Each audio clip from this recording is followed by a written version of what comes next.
y'all, it's Caitlin Albritton here, and today we're going to be going over how to do a stone-to-stone Intarsia Cabochon. Like I mentioned in my inlay video, Intarsia is just like making an artistic design with colored bits of stone. We'll keep it simple today, just strips of color, but you could really go nuts, do checkerboard, chevron, whatever your heart's desire. For me, it's just a fun way to use all those little bits of scrap from your other projects and turn it into something awesome. So eventually you might want to get a little fancier and add some metal between the stone pieces. It's a little bit more involved, so I will have a separate tutorial on that coming up soon, so make sure to subscribe to my channel and you'll be notified of that when it comes out. As usual, I will have a full materials list and tools, whatnot, in the description below, so we can just get right to it. So I hope you guys enjoy. So we'll want to strategically pick out the stones for our project. They should all be around the same hardness on the Mohs scale, so they cut at the same time, and we'll take the same final polish. Here I'm using amazonite and quartz, lepidolite and chrysocolla, which aren't exactly the same, but I'll be careful as I'm cutting so I won't have a lumpy cabochon.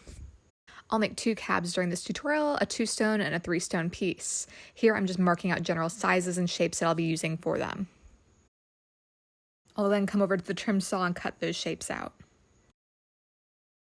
You'll then want to use your flat lap to make sure the backs of the stones are completely flat. I want to check that the seams that will be glued together will have no gaps, so I'm using a flat slab to hold all my Intarsia stones against to take a look. I have a small gap at the bottom of my first piece, so I'll take it back to my flat lap to grind until those edges fit flushly at 90 degrees, like in the second example. Now everything's ready to be glued together. I'm using epoxy 330, and I like to mix the 2 parts until they get a little thicker so it doesn't run out of the seam so easily. As a side note, definitely don't try to use any CA glues like Gorilla Glue, since it just won't last at all. If you do want to use it because you're trying to put together a complex pattern and need the glue to dry quickly as you hold it together, you will need a backplate glued on with epoxy 330. So here I've already heated up my stones with a candle warmer to get all the moisture out of them, since that can also ruin the epoxy bond, and I'll start applying the glue to both the seams, then sandwich them together to make sure there's no glue gaps. Then I'm going to use spring clips to hold them together, making sure all the back sides are relatively flush.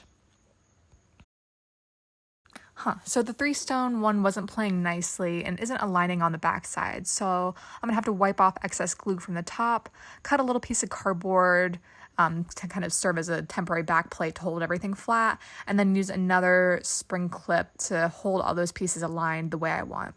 Then I'll let both of these cure for 24 hours before cutting. The next day, I can take off my clips and take these over to the flat lap to make the back sides of the cabs nice and flush, since they probably won't have glued perfectly straight.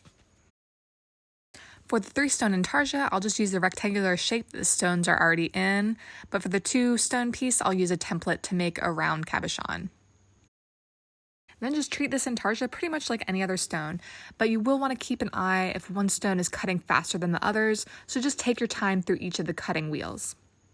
As far as polishing goes, it may take some experimentation depending on kind of what combination of stones you're using for this project.